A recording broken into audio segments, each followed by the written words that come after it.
Oaks, a house in the country which I rented for the summer. As an author, I write tales of mystery and murder. But the things that happened in this house were far more fantastic than any story I've ever had published.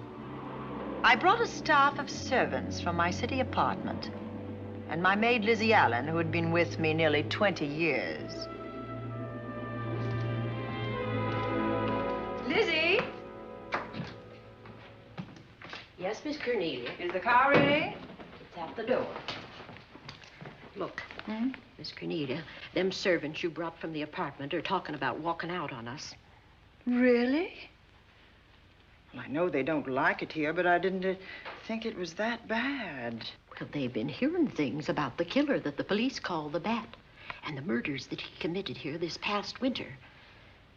Now people are saying that he's back again. Well, how can they be sure of that? Has he committed another crime? No, not yet, but that ain't saying that he won't. Here's something else. You've heard about the bats they have here. Animal bats, the kind that fly. Yes, yes. Look what it says in this magazine. This is a report from the State Health Department, and it says some of them bats is rabid. Well... And that ain't all. Now there's a rumor going around that it was the bat himself, the killer, I mean, that released the rabid bats in this neighborhood. Oh, that's ridiculous. Well, the housekeeper, the cook, the butler, and the upstairs maid don't think so. Well, I can't help what they think. If hysterical nonsense like that can scare them out of their good jobs, it's their loss, not mine. Come on, Lizzie, I've got to get to the bank.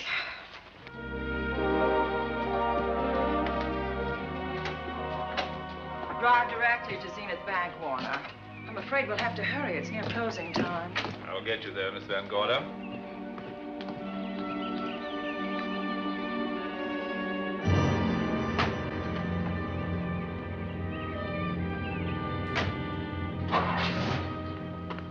Thanks again. Miss Van Gorder. How do you do, Mr. Barry? How are you? I'm very well, thank you. You remember Lizzie Allen? Of course. Hello, Miss Allen. How do you do? So you're spending the summer with us again? Yes, yes. I've leased the Oaks, the home of your bank president, John Fleming. I heard you had. I was surprised. Why? Is there something the matter with it? No. I was surprised because Mr. Fleming said he would never rent it.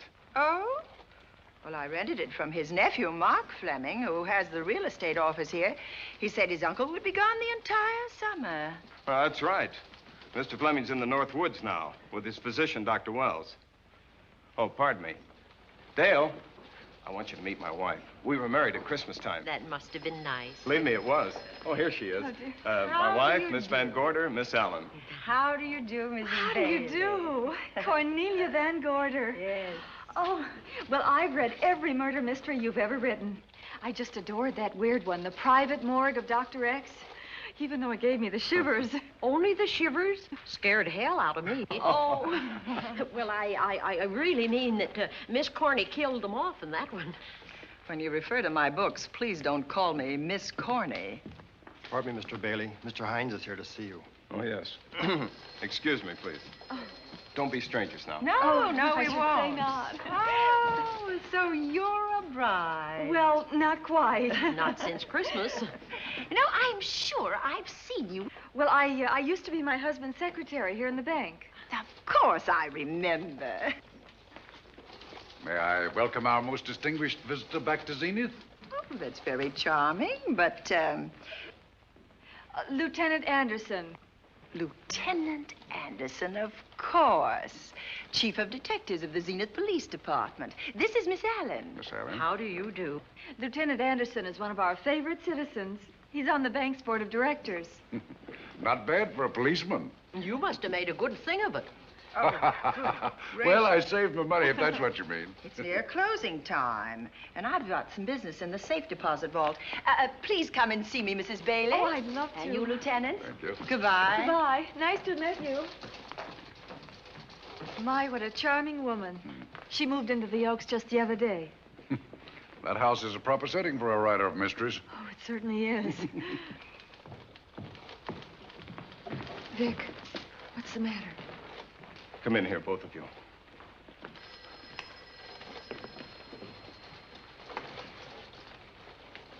Andy, we're in trouble. Wendell Hines came in to pick up $350,000 worth of bonds that we were holding as collateral for a loan. They were kept in our special vault. Mr. Fleming and I are the only officers of the bank who have access to that vault. So? The Hines bonds are gone. That's not all. Other negotiable securities are missing. From what I can gather, short of a careful check, the bank has been looted of over $1 million worth of securities. You'll have to notify Fleming. I wish I could talk to him. Unfortunately, he and Dr. Wells are deep in the woods. They can't be reached by phone.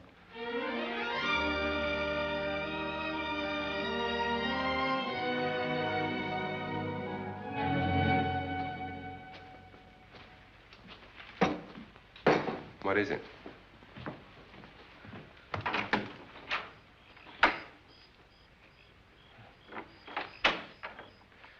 I thought I heard someone on the path coming from the lake. Had an idea it might be that guide of ours. Oh, Sam won't show up until morning. It's a 20-mile canoe trip from here to civilization. 5 will get you 10. Sam has a message for me. I thought you told him at the bank not to bother you. I did, but they'll bother me. Doctor, Yes, John. what would you do for $500,000? Anything short of murder. Why not murder? Too messy. Too great a risk? For $500,000? Yes. I pinched $1 million from the bank. Well, I'm not kidding. I embezzled it. Not that I think you wouldn't do it if you thought you could get away with it. I got away with it. I'm not talking about currency. I took negotiable securities that could be converted into cash. I have the cash in 10s, 20s, and 100s. Well, I'm your doctor, not your lawyer. Why tell me this? You'll find out why. Who's going to take the blame for the robbery? Bailey, the cashier. They'll never suspect me. I like Bailey. Well, so do I. I love the guy. I gave him his first chance. He has a lovely little wife. Charming girl. Was the best man. Where's the $1 million? In my family's tomb in Zenith. In the crypt with my father's casket. I don't buy that, John. No? No. You forget that I had you in charge when you were a very sick man. When you raved in delirium. And I heard you talk about a hidden room. Now, where else could you put a hidden room except in that mansion you built? That white elephant you call the Oaks. Look, everyone knows I have a bad heart. Now, who would doubt it if you wired the bank directors that my heart had failed? That I had fallen from a great height here in the woods, and that I was badly smashed up. You could ship the body back for burial and instruct them not to open the casket due to the condition of its contents. Well, you realize, of course, that we'd have to have a body to put in that casket, which means that we'd have to deal with an undertaker at this end. Of course. Well, where do we get a body? Couldn't we provide one of our own? How about Sam? Sam, our guide? Sam weighs about as much as I do. He's practically a hermit. He wouldn't be missed for a long time. The local undertaker would know him. Not if we made him look as if he'd been in a serious accident. But if Bailey's going to take the blame, why'd he have to do this? A jury might acquit him. In that case, I'd be a logical suspect. I could disappear, of course, but it's safer if they think I'm dead.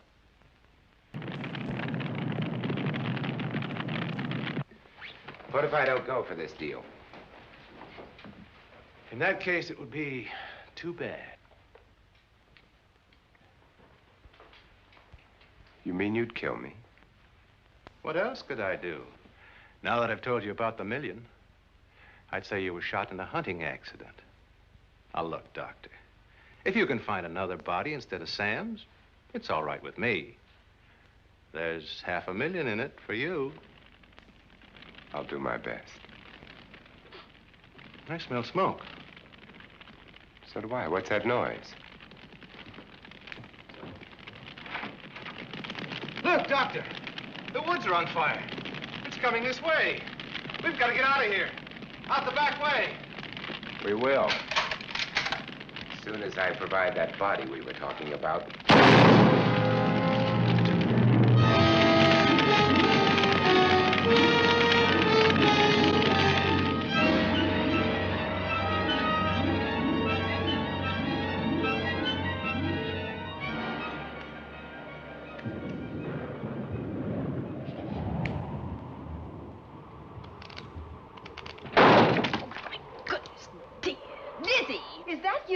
Yes, Miss Cornelia. There's a storm coming up, and it's gonna be a snorter.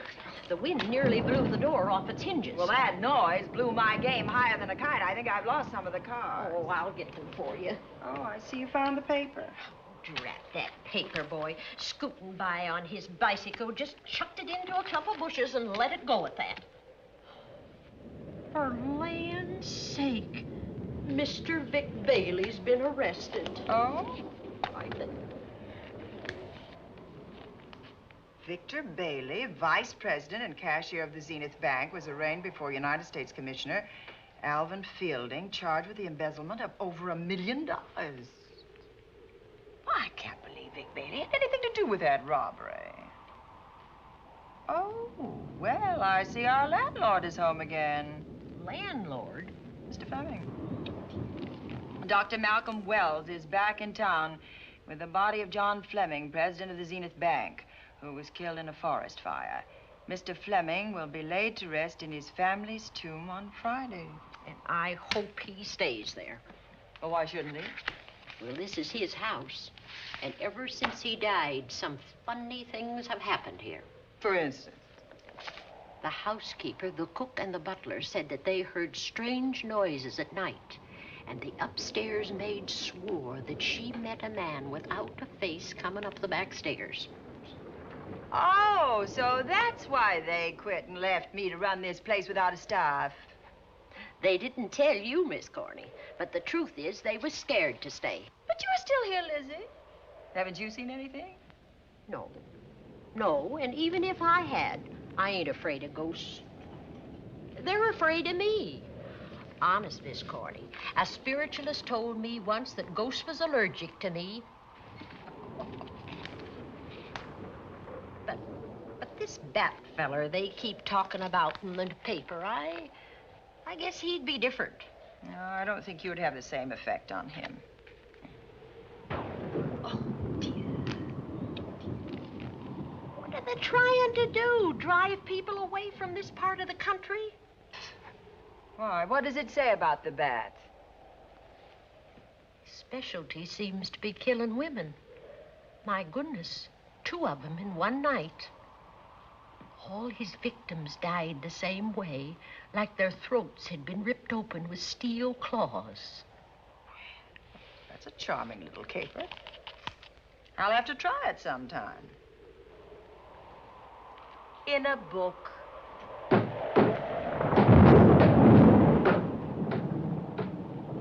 That ain't nothing, just something bumping against the house.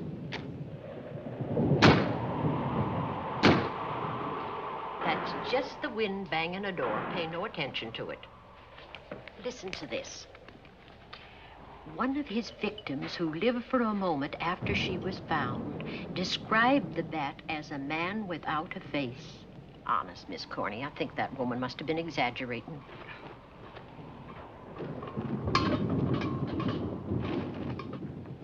That's just that heavy tapestry at the top of the stairs. I know. I've heard it before on a windy night. That sounds as if there was someone on the stairs. I know there isn't. At least there shouldn't be. There ain't. Them's just the noises you hear in any old house on a windy night. It says here that the bat never leaves no fingerprints. That's understandable. Having no face, he probably has no fingers either. Lizzie!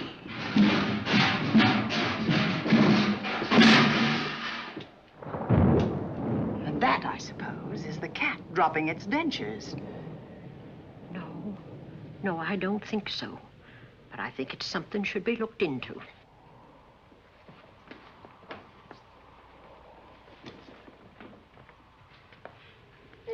shut him down here? The wind, I hope. There must be a window open up there. No, Lizzie. Let him lay. Let him sleep it off. I hope the power lines don't go down, put the lights out.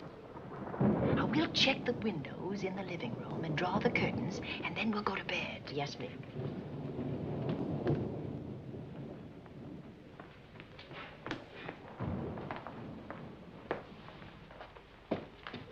I won't be a minute.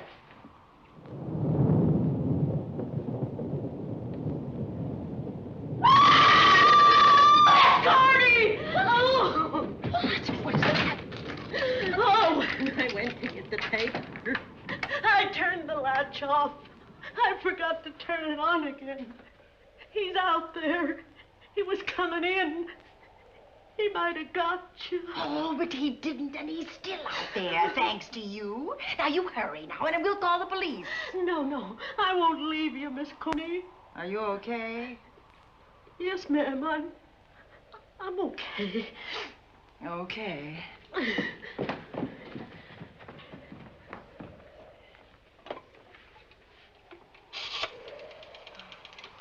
Operator?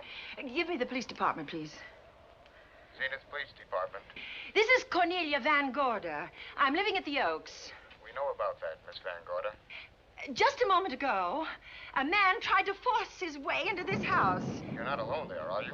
What about your servants? Well, I have none except my chauffeur, and he's away. He won't be back until the morning. Now, there's only 2 of us here tonight, and we're going to lock ourselves in my room. Now, if any of your men see anything, will you have them call me? I'll send officers over there right away. Oh, thank you very much. Come on, Lizzie. We're going to sleep in my room.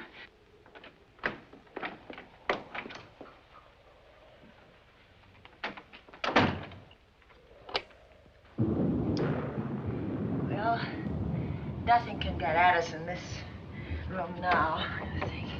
This door seems good and solid. Like the door to a tomb.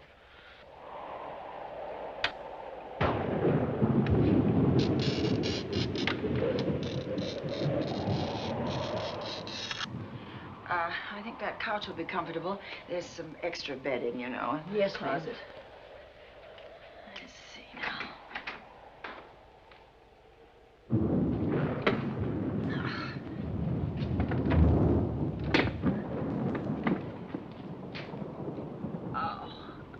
Huh? No bolt. Well, that's not so good.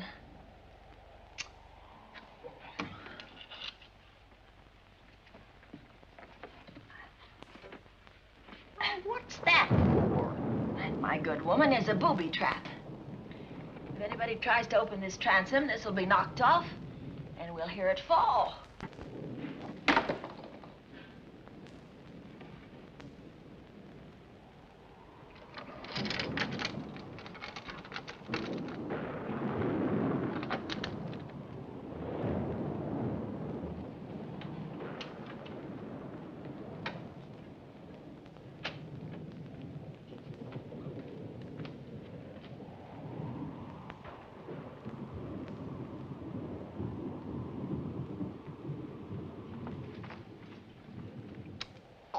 Fiddlesticks. I forgot my night things, my robe, my gown, and my slippers. I'll go get 'em now. Now, wait a minute, Lizzie. I'll go with you. Now, don't you bother, Miss Cornelia. My room's just down the hall. Lizzie, I told you to wait. It's all right. I'll only be a second. Get in here. Get in here.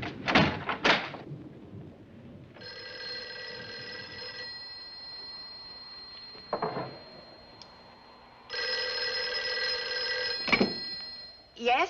Miss Van Gorder? Yes? Zenith Police Department. There's a police car just outside your house, and the officers in it have reported that there's no sign of a prowler anywhere on the grounds. Well, the man's inside now. He's in the hall, just outside my bedroom.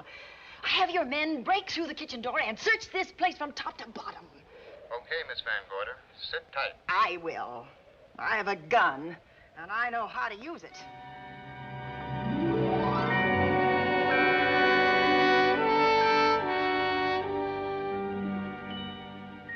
Oh, relax. relax, Lizzie. The police did a good job. They couldn't find anybody in here. But we both saw him, Miss Cornelia. All right, so he got away. But there are men on guard outside, so just try and get some rest. There's nothing can get at us here.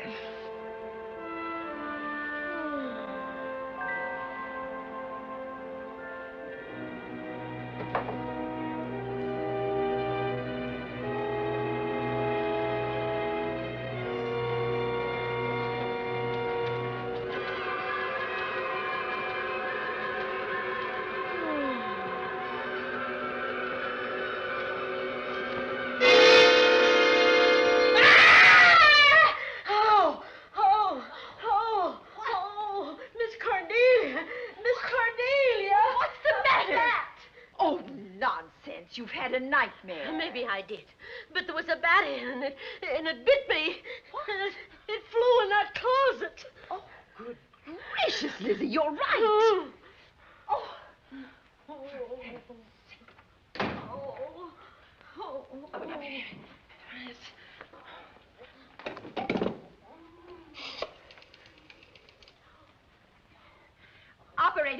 Operator, will you get me Dr. Malcolm Wells' office, please? No, I don't know his number, and I have no phone book up here, but this is an emergency. Will you connect me with his office, please? Oh, dear, I'm going to get the rabies. Hello? Hello? Dr. Wells' office? This is a call service. Dr. Wells is out at the moment, but if you'll give me your name and number, I'll try to locate him. Well, this is Miss Van Gorder of the Oaks. My maid has just been bitten by a bat that may be rabid, and she must have treatment as soon as possible. And I was told that Dr. Wells was the nearest physician. I'll try to find him for you, and if I can't, I'll send you another doctor. Oh, well, thank you very much. Oh, he's out on a case. Oh. Oh, I hope it's not a delivery. A baby, I mean, they can be terribly complicated. It never bothered me none. Oh, Lizzie, you never had a baby. Of course I didn't. That's why they never bothered me. Oh, does it hurt, huh? Little.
Dr. Wells? Are you there, Dr. Wells? Are you there, Dr. Wells? This is the operator. Your call service is on the wire. It's an emergency. This is Dr. Wells. This is your call service, Doctor. Oh, hello. I was just doing an experiment. I left the receiver off. That's what I thought, but I kept trying. Miss Van Gorder at the Oaks called and said that her maid had been bitten by a bat, and she's afraid it might be rabid. What? Oh, all right. Tell her I'll be right over there.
Who's there? Dr. Wells. Come in. Good evening. Oh, I'm so glad they found you, Doctor. Well, I reached my office shortly after you called. How is your maid? Is she in any pain? No, she doesn't seem to be. Did the bat get away? No, I believe it's still in my bedroom. Oh, good. I'll want to examine it. There you go, Miss Allen. Now you feel better? Doctor, have I got the rabies? Well, I can tell you better after I've examined the bat's brain under a microscope. That thing's got a brain? Oh, you'd be surprised. Well, where is it? I think the little darling is in that closet. Oh. You know, it's a pity you leased this house, Miss Van Gorder. Why a pity? Well, my dear lady, I don't want to alarm you, but... Oh, well, after tonight, nothing can alarm me. Yes, I understand. It must have been terrifying. So many unexplainable things have happened here. There's something about the place. Your servants must have sensed it when they walked out on you. An apprehension of disaster. Well, let's see. Aha! Yes. There he is. All right, now, take it easy. Nobody's going to hurt you. Quiet now. Quiet.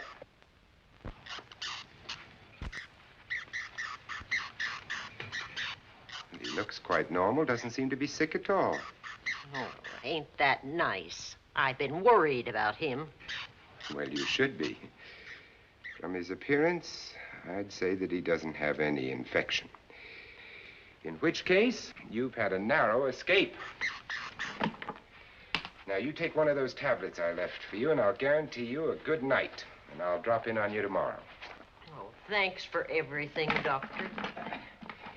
Now, don't worry, I can find my way out. Oh, I know you can, but do let me help you. Oh, don't forget that once I'm gone, you'll have to climb those stairs alone. Oh, I'm all right. I'm armed now. Can you, shoot one of those things without shutting your eyes? Oh, Doctor, there are guns in every book I've ever written. I don't write about things I'm unfamiliar with. Lock the door, Lizzie. Good night. Yes, ma'am. Good night, Doctor. Accident? No, the wind blew him down. Oh. I think. Oh. Did you know that young Mark Fleming leased you this house without notifying his uncle? No, I didn't. Well, it doesn't matter now. John Fleming is dead and Mark's his heir. But if John were alive, he would warn you to leave here, Miss Van Gorder. Really? Yes. It's been a tragic place for anyone who ever lived in it. Well, good night. Good night, Doctor. Who's out there? Nobody you need worry about, Doctor. Oh, it's Andy. That's right. Oh, good evening, Miss Van Gorder. Good evening, Lieutenant. Somebody sick here? My maid was bitten by a bat. Oh? A rabid bat? Well, I'll know for sure when I get to my lab. I caught the bat. It happened indoors? In my bedroom. Yes. How'd it get in? Well, there are many ways a bat could get in a house. You ought to know. I spotted this hole in the window the minute I got here. Why? That's where the two-legged bat got your door open. Miss Van Gorder told me that she phoned headquarters at Zenith. Yes, I phoned twice. The second time was after the prowler got in the house. Weren't headquarters, Andy? No, but they contacted me. An officer came and searched the house from top to bottom, but they couldn't find the bat. You better have this window fixed tomorrow. Oh, yes, I certainly shall. Yes, and I'd better be going. I'm due in surgery at 8 o'clock in the morning. Good night. Good night, Doctor. There'll be a man patrolling the grounds all night, Miss Van Gorder. Oh, thank you. And nobody inside, Andy? Why should there be? Well, how do you know but what the bat is hiding somewhere in the house? I'm quite sure he isn't in the house, Doctor. Not now. Good night. Good night.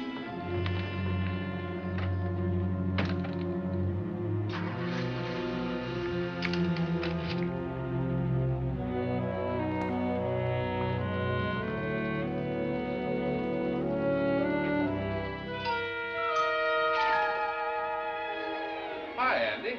Hello, Mark. Well, congratulations. Real estate business must be picking up. New office, new furniture. New deal. How do you like it? It looks expensive. Are you squandering your inheritance? Oh, I haven't got it yet. Well, the paper says John Fleming left his entire fortune to you. Funny thing about that entire fortune is that we can't find it. No kidding. Oh, all Uncle John had in his bank account was a couple of $100. And his safe deposit box was empty. If we don't find that missing million, mine will be empty, too. How come? Well, all my savings were invested in Zenith Bank stock. The examiners won't certify the bank is solvent until those stolen securities are found. So the stockholders have voted an assessment that'll wipe some of us out. It's a since those securities have been converted into cash. And if I can't find that cash, I'm sunk. Well, where are you going to look for it, Andy? Here in Zenith. Your uncle wouldn't take $1 million on a hunting trip, would he? You suspect Uncle John? Why, Andy, he founded the Zenith Bank. That'd be like robbing the family tomb. You think he wouldn't? Well, besides, Vic Bailey's fingerprints are all over the vault. Now, they didn't find any of Uncle John's fingerprints. Because he wiped them off. Can the defense prove that? They'll try to. Judy Hollander, Bailey's secretary, is a defense witness. And they believe her testimony will have a powerful effect on the jury. Oh, well, she has a powerful effect on me. Judy's a doll. Here's the book you mentioned, Judy. It's your newest one. Yes, it's just been published. You can have that copy if you wish. Oh, it's a first edition and you've signed it. Yes, of course. Thank you so much. May I serve tea now, Miss Van Gorder? Yes, please do, Warner. Thank you. Well, I see you've engaged new servants. Yes, of course. Well, how did you persuade them to live in this house? Well, Jane Patterson, my new housekeeper, knows this house better than you do, Doctor. Oh? She worked for John Fleming. And Warner was my chauffeur. Chauffeur turned butler? Yes, incredible. He can play any part at a moment's notice. Did you get a plumber, Warner? No, we can't get a plumber for 3 days, madam. What about that leaking pipe? The basement will be flooded in 3 days. The pipe is no longer leaking. You mean it's dried up of its own accord? No, not quite. I packed the elbow where the water was coming out. Packed the elbow? Oh, where did you learn how to do that? Well, into each life, a little rain must fall, and a careful man learns to keep himself dry. Now, is there anything else that you require, Miss Van Gorder? No, not at the moment, Warner. Thank you, madam. Now, there's a character. How long did you say that he worked for you as chauffeur? About 3 months. Well, I hope he doesn't have a police record. My dear Dale, it may interest you to know that the last night of his life, John Fleming told me that he loved your husband like a son. If Fleming were alive today, he would be fighting to prove Vic's innocence. Could Mr. Fleming prove his own innocence? Miss Van Gorder, can there be any doubt about it? There will be when Miss Hollander testifies at Vic's trial. Oh? You know something that we haven't heard yet, Judy? Something I saw with my own eyes. She's not permitted to say what it was. My dear girl, I wouldn't think of asking her. But let's assume for a moment that Fleming did steal the $1 million. Now, what would he do about it? Where is it? Hidden someplace where he could lay his hands on it without getting caught in the act. Now, if I was writing this, instead of living in the middle of it, I'd hide it right here in this spooky old house. Under a loose floorboard or up a chimney? If Mr. Fleming had the nerve to steal $1 million, he'd make his plans well in advance. I'd say he'd prepare a place to hide it. Possibly when this house was being built. Now, I rented this place for Mark Fleming, his nephew. I wonder if he'd have the floor plans. I'll ask him. Yes. Lizzie, will you bring Mrs. Bailey the phone? Oh, you ask him now. Okay. His number is Summit 7537. Oh, thank you, Lizzie. Summit 7537. Not bad, eh, Andy? That means new business. Now, you see, somebody wants to buy a house. Mark Fleming speaking. Oh, hello, Dale. Well, hang on a minute, honey, while I see if I have him. It's Dale Bailey, all excited. Miss Van Gorder wants to know if I have the floor plans of the Oaks. Now, what would she want with the floor plans? Well, she suggested to me that your uncle might have hidden the bank loot there. Are the plans here? Somewhere in the house itself. Wait a minute, there is a place where Uncle Johnny might have kept those blueprints. What place? Well, I heard him talk about it a good many years ago. I can't be sure of the exact location. Anyway, I don't think the old boy had the guts to steal $1 million. But if I find those plans, I'll let you know, Andy. Hello, Dale. Look, honey, I haven't seen those plans since I was a kid, but I'll come over tonight and maybe we can find them. Thank you, Mark. We'll expect you.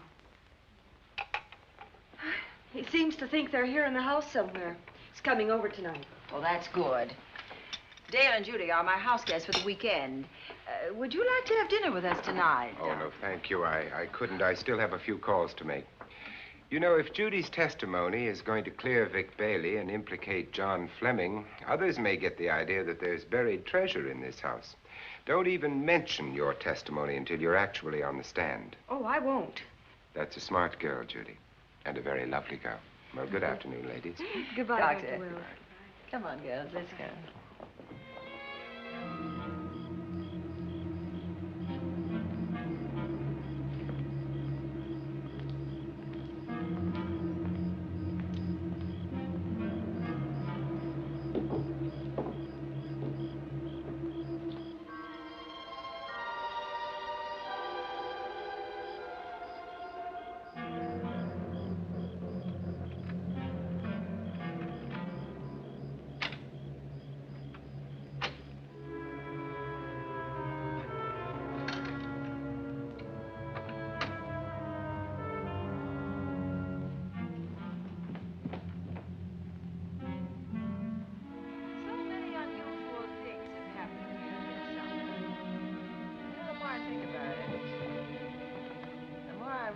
I should be putting them down on paper. Weren't you your husband's secretary, Dale? Yes, I was. Do you take shorthand? Mm-hmm. Well, my dear, if you'd like to have your mind occupied, I want you to work with me while I write the story of this fantastic criminal, the Bat.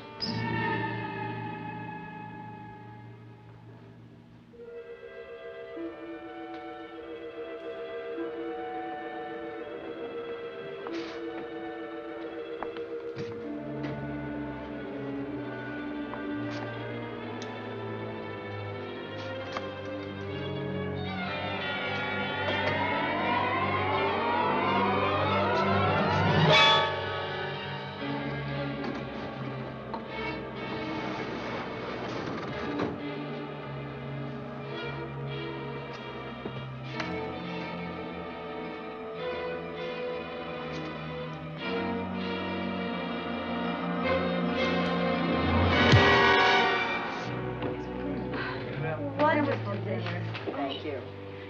It's really nice. Good dinner, Lizzie, as usual. Wonderful. Oh, what a lovely piece of silver. It's an original, isn't it? Yes, they still use them in England for buffet breakfasts.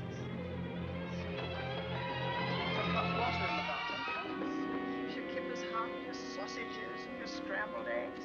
Interesting. It's very useful. Really nice.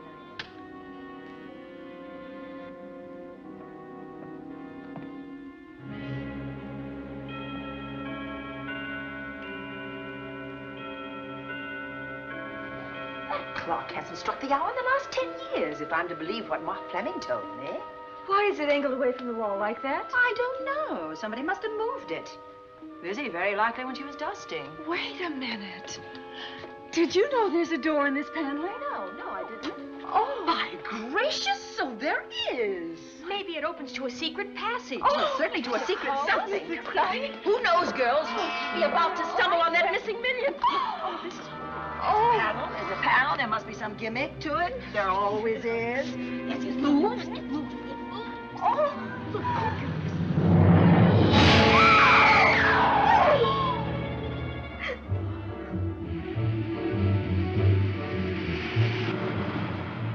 Calling car 11. Calling car 11. Proceed to the Oaks in Zenith Township immediately. A homicide has been reported. Okay. Proceeding to the Oaks. Notify the county coroner, Dr. Wells. Tell him to come to the Oaks at once.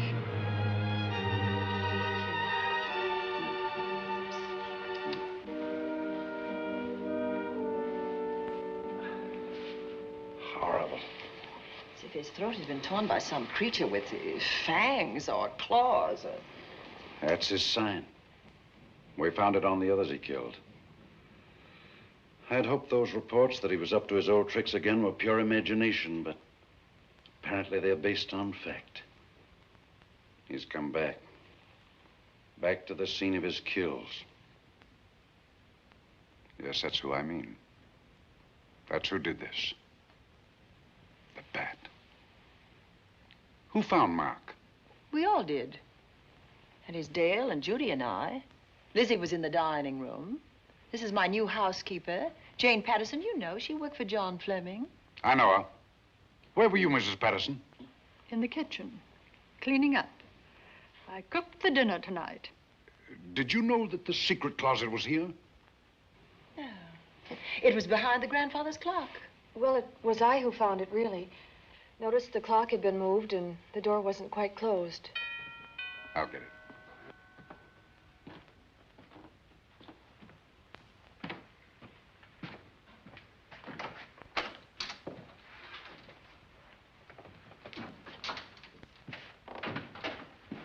Who is it?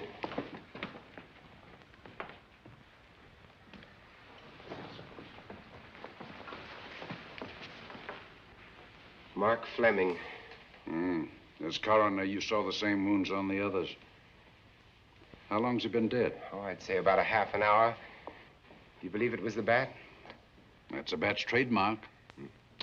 Perhaps he's still in the house. That's possible. Why should he be? Because he's looking for something, and like you, he believes it's here. And he's a persistent killer. I would advise you to get out of this house as quickly as possible, notwithstanding our expert police protection. Have you called the morgue?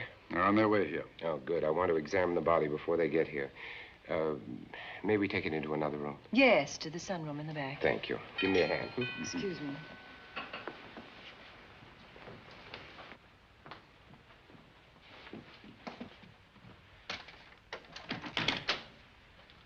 Oh, Warner, where have you been? Well, madam, has it been an accident? There's been a murder. Mark Fleming, the young man from whom I leased this place, was killed here tonight. They know who did it? Well, they believe it was the bat. I'm sorry I had to use the front door, Miss Van Gorder, but I forgot my keys, and when I rang the bell at the kitchen door, there was no response. Oh, this is Warner, Lieutenant. He's my butler. He was my chauffeur. Why'd you promote him? Well, it's very difficult to find a butler. They don't like service in the country. Have you been a butler before? I've served in many capacities, sir, but this was my night off, and I forgot my keys. I heard that part. What time did you leave the house tonight? Oh, about 6:30. I had dinner at Wiley's Roadhouse. Can you prove where you spent the rest of the evening? I can try. Try hard. And don't leave the house. I'll get to you later. Very good, sir. I shall be in my room, Miss Van Gorder, if you need me. Yes, Warner. Surely you don't think he's...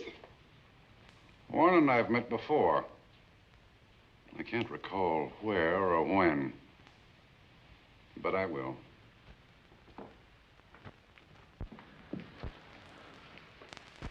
There'll be a crew here shortly from headquarters, dusting for fingerprints, taking photographs. But in the meantime, Mrs. Patterson, you aren't leaving the house tonight, are you? No, Lieutenant. Don't. I'll talk to you in the morning. Good night. Good night, sir. Good night, Miss Van Gorder. Dale, I was with Mark Fleming this afternoon when you talked to him about the floor plans of this house. I heard him tell you he was coming here tonight. Dale called him at my request. She told me he was coming. Who else should I tell you that? Judy, Lizzie. And that nice Dr. Wells. Dr. Wells. There are a few killers who kill for the fun of it. The bat very likely is a mental case, and I'm convinced that his crimes are motivated by his mania for personal gain. There's $1 million at large, and he's going to keep on hunting for it until he lays his hands on it. Now, these young ladies are staying here tonight? Yes, they're my house guests. Well, when my crew arrives, we'll be busy for a while, so I'd suggest that we go to our rooms? That's a very good idea. Come on, girls. What about a police guard for this house tonight, Lieutenant? You've got one. I'm going to cover this place tonight from the attic to the basement. If the vet makes another call, I'll have a little surprise for him. Who is he? Have you any idea?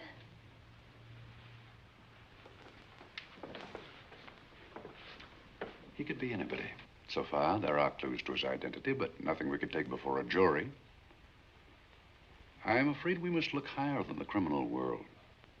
He may be a merchant, lawyer, doctor, scientist, one of the pillars of his community. Ladies, lock your doors tonight. Stay behind them. I promise you you'll be safe. Good night. Good night, Lieutenant. Good night.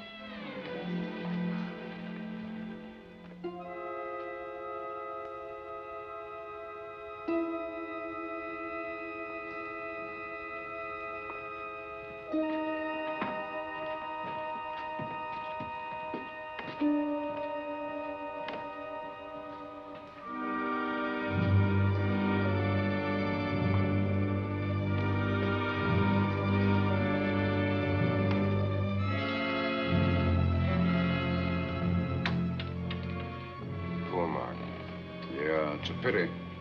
So young. Well, Doctor, do you agree it was the bat? In my report, I shall say the death was caused by the same technique used in the other killings. A paralyzing blow to the throat, followed by severe lacerations of the jugular, resulting in excessive hemorrhage. In a layman's language, he didn't know what hit him. Oh, he knew. But he didn't have time to think about it.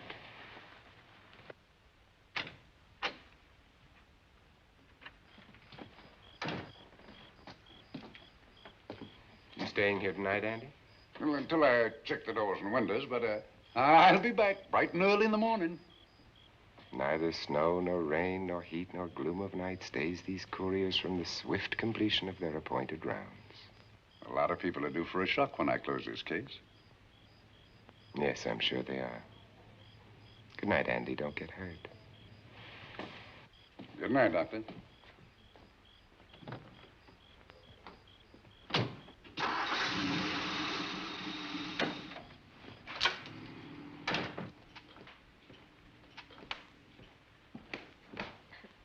You know, I think we'd better let you get some sleep. Oh, Lizzie and I share this room for mutual protection. You know, one night, a storm blew the wires down, put the lights out, and I went out the next day and bought a half a dozen of these things. You better take one with you, Dale. Oh, thank you. We'll go across the hall now. Are you sure there's nothing else you need? Oh, no. Quite sure. We'll be all right. Well, if anything bothers you, you just sing out, and 2 strong women will come to your rescue. Oh, nothing will bother us. Not with Andy on the job. No. Well, good night. Good night, Miss Van Gordon. See you in the Don't worry, everything will be all right. We won't. Good night. Good night.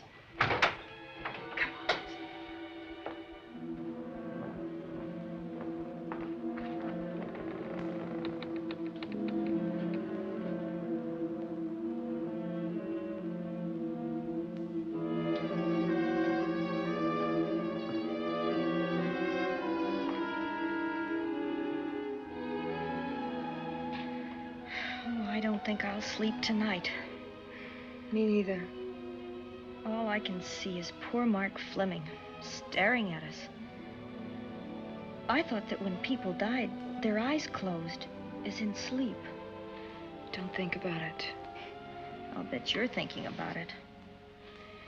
No, I was thinking of my poor husband sleeping in jail tonight. Oh, Judy, I love him so much.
What's that noise?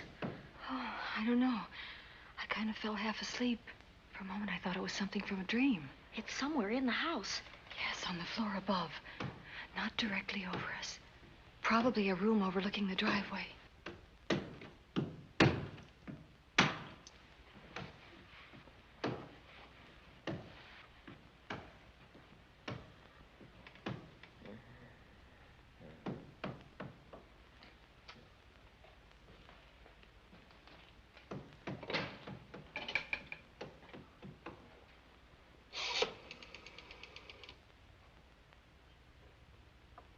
Should we call Miss Van Gorder?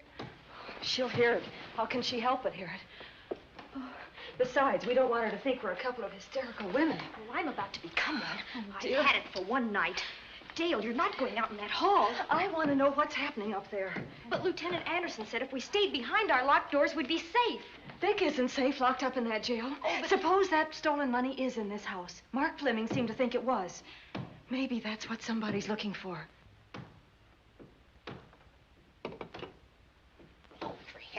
Sake, don't you hear that awful noise up there?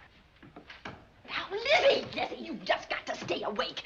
The house phone and the outside phone wires have been cut, and we can't get help. Where's that policeman? Oh, I don't know. Something must have happened to him. Now, go on, get on your robe. Oh, Dale, please don't go up there. I've got to. Think what it could mean to Vic. Now, you stay here. Oh, no. If you go, I go.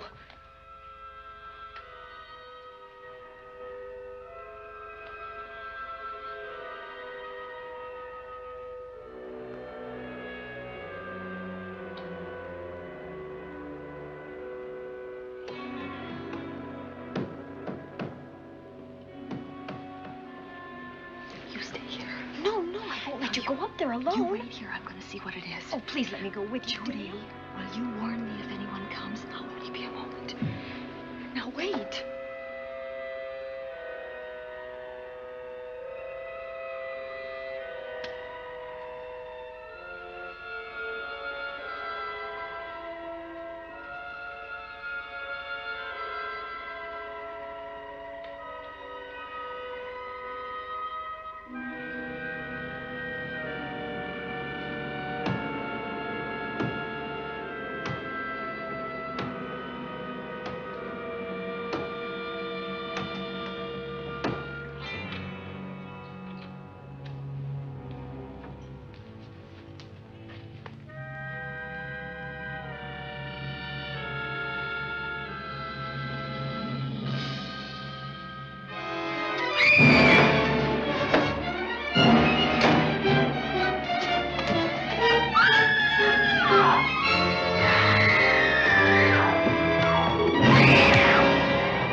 Give her to me. I'll look after her. Poor baby.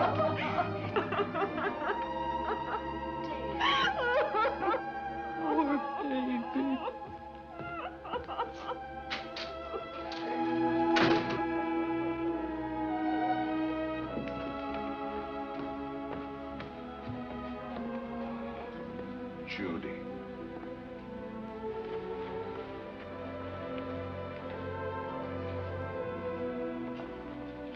The bat. Yes, the bat. He caught her at the head of the stairs. We saw him rushing down the stairs as we came out of the room. I hurled that after him. I hit him, I believe. I'm going to cover this place from attic to basement, you said. Well, what were you covering when that poor child was murdered? Where were you? I saw a man outside in the grounds. I went out there and hunted him. I heard him in among the trees, and so I followed the sound of him as far as the brook down near the back road. And then I lost it. I'd rather give my own life than have this happen to Judy. But I told you to stay in your rooms and lock your doors and stay there. What was she doing at the head of those stairs? That was my fault. They heard a strange noise. Heavy pounding in one of the rooms on the 3rd floor. We all heard it. I wanted to see what it was. Judy, wish she wouldn't let me go out by myself. I made her stay on the balcony. What about your new butler? Oh, well, he's in his room, I suppose. Oh, Mrs. Patterson. Oh, yes. Did you know what happened here? No, sir, but I heard the screams. I went to call Warner. We have rooms on the same floor, but he wasn't in his room. His bed hasn't been slept in. If Mrs. Patterson heard the screams, Warner could certainly hear them. You're quite right, sir. I heard them. Oh, you did? And where were you? Outside in the grounds. Miss Holland has been murdered. No. Oh, so you're surprised. Shocked. Well, I've seen better performances.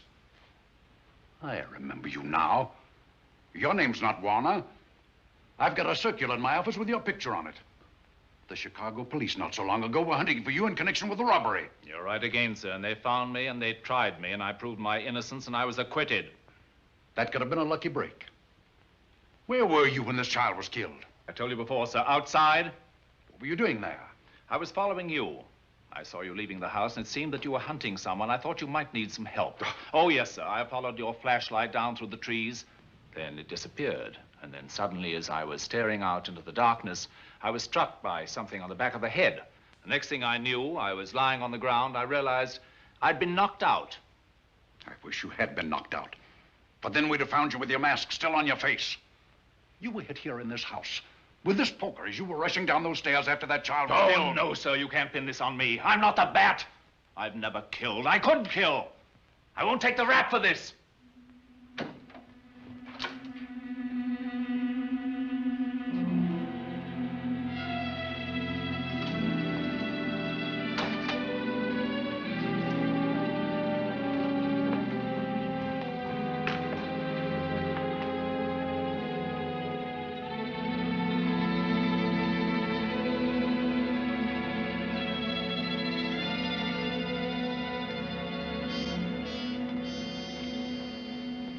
Doctor.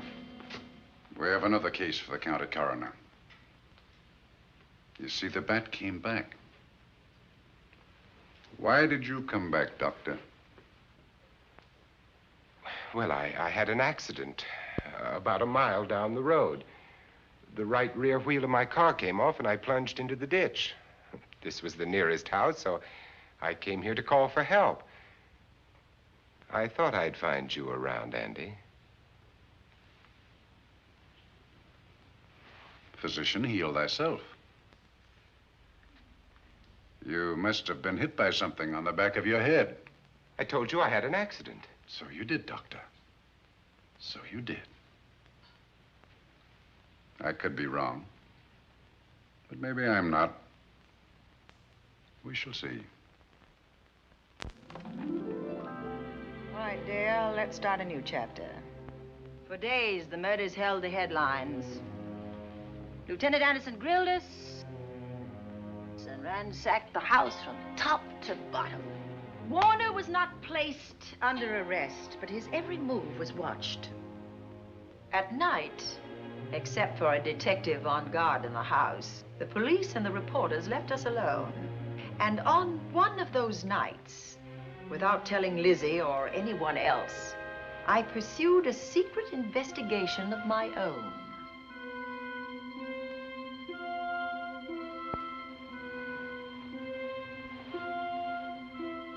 It was in an empty room on the 3rd floor where we kept our trunks and other things.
Put him up, Pat.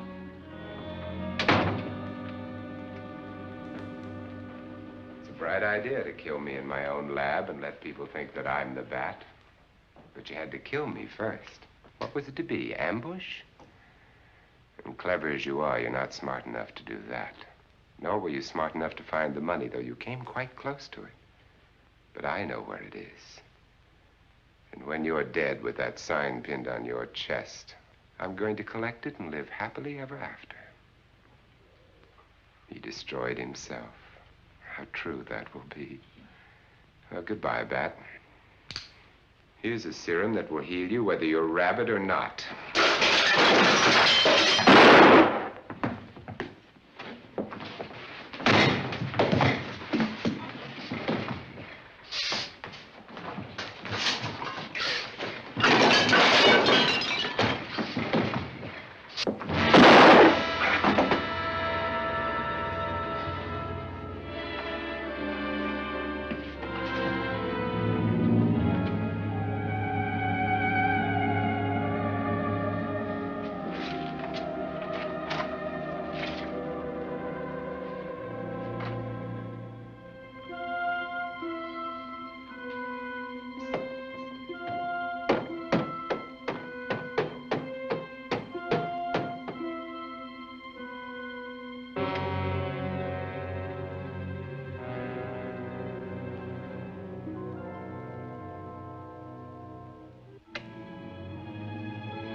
Something's wrong.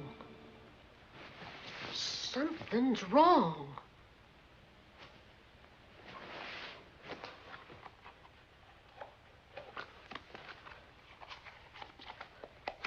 Miss Cornelia.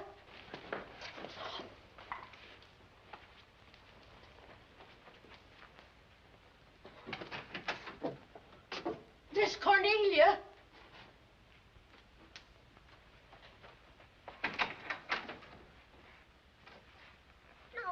Where would she be going at this time of night?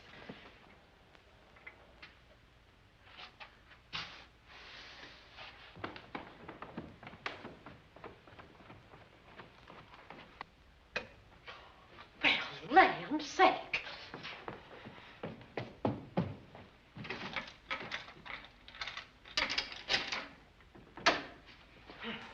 I never.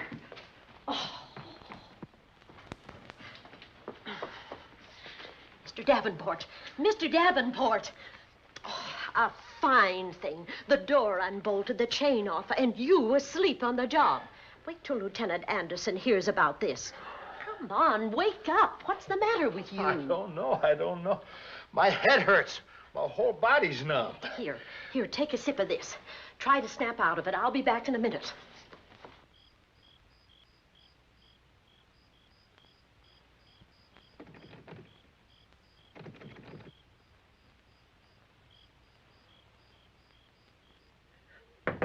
Hurry, will you? It's Lizzie. I'm terribly worried. I can't find Miss Cornelia anywhere, and something's happened to the policeman. I don't know what. Get Warner. Bring him to the drawing room. Tell him we need him.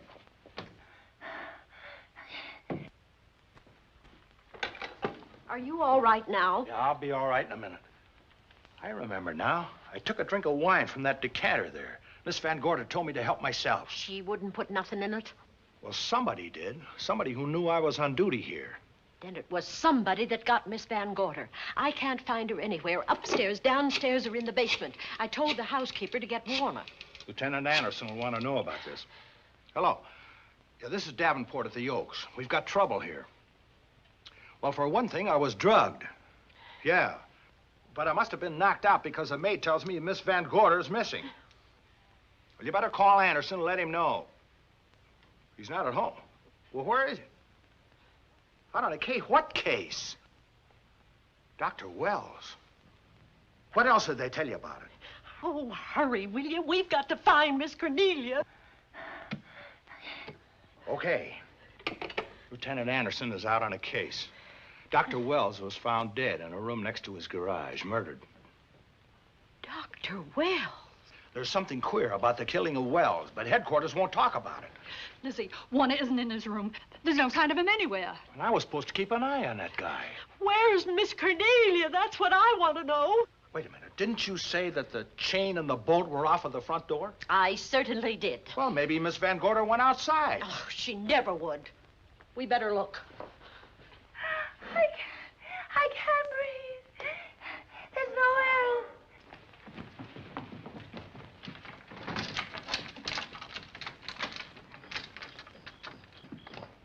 Miss Cornelia. Oh, Miss Van Miss Gorder. Cornelia. Miss Cornelia. Miss Van Gorder. Look. There's a light in that room on the 3rd floor. Were you up there tonight? Well, of course I was, but I turned the lights out before I came downstairs. Then Miss Cornelia might have turned them on again. That's why we're going to look first. Come on.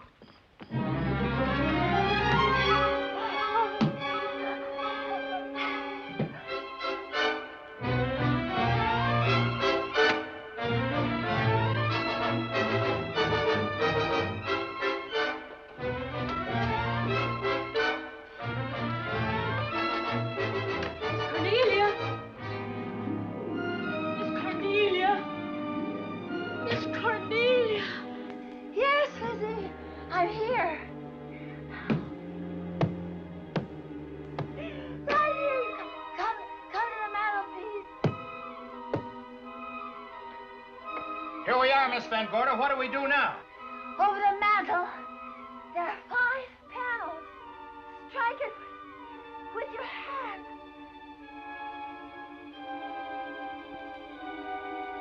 Which panel did you say, Miss Van Gorder? Oh, I can't. I just can't. Miss Van Gorder, which panel? We couldn't hear you. She said strike it. What difference does it make which panel? Strike them all. Look.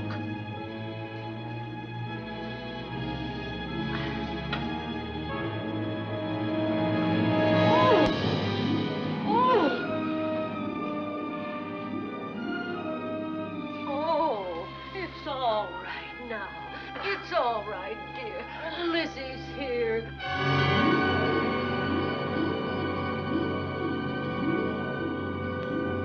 Feeling better? Yes, much better. We'll take you to your room. Oh, no, you won't. I'm going to stay right here. I'm quite all right.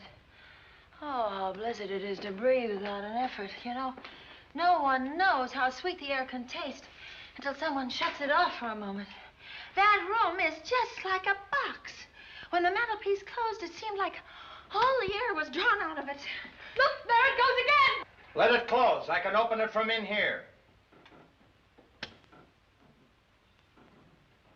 There's a control panel behind this blueprint. Electric motor under the trap door here.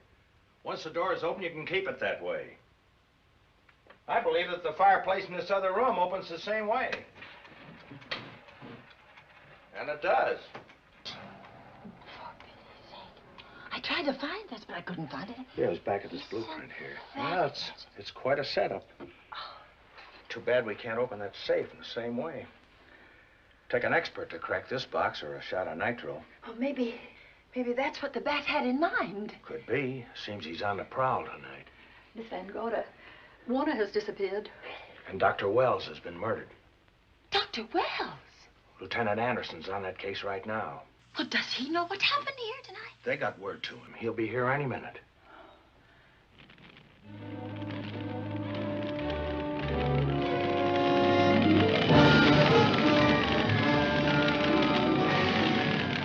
What's that noise?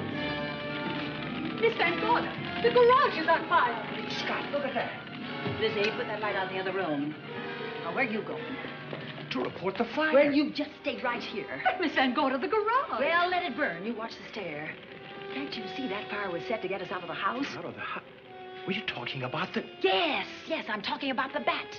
Now that the lights are out, he'll think his trick has worked, and we've gone. He'll be here any minute. Well, so will Lieutenant Anderson. I hope so, but the bat will be here first. And he'll kill again if we're in his way. We've got to be as clever as he is.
But you'll be safer downstairs. I'll take care of you. Well, the others can go, but I'm going to stay right here.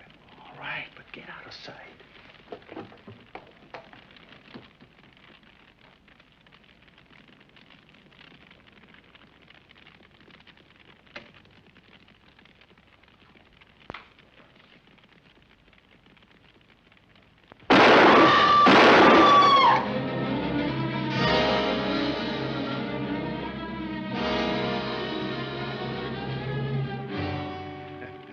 Let's face it, ladies, and get it over with. Others have seen my face before they died, but I'll have to deny you that pleasure. This would make a good scene for your book, Miss Van Gorder, but I'm afraid you'll never write it.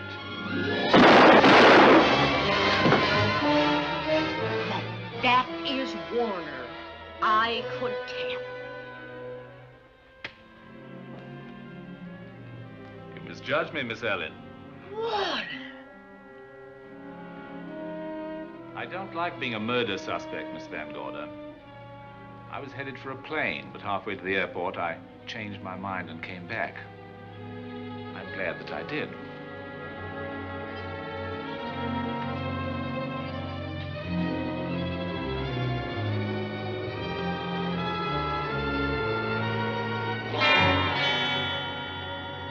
Why, it's Lieutenant Anderson.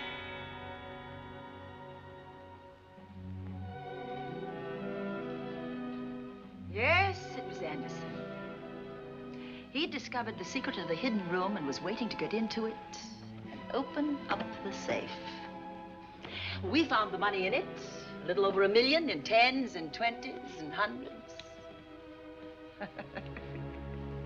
Good old Andy. With all his ill-gotten gains invested in bank stock. It's rather a clever way to hide stolen money.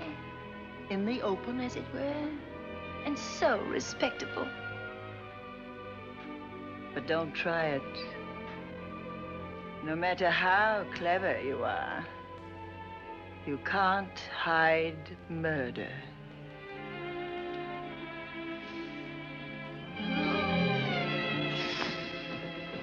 Well, that's it, Dale.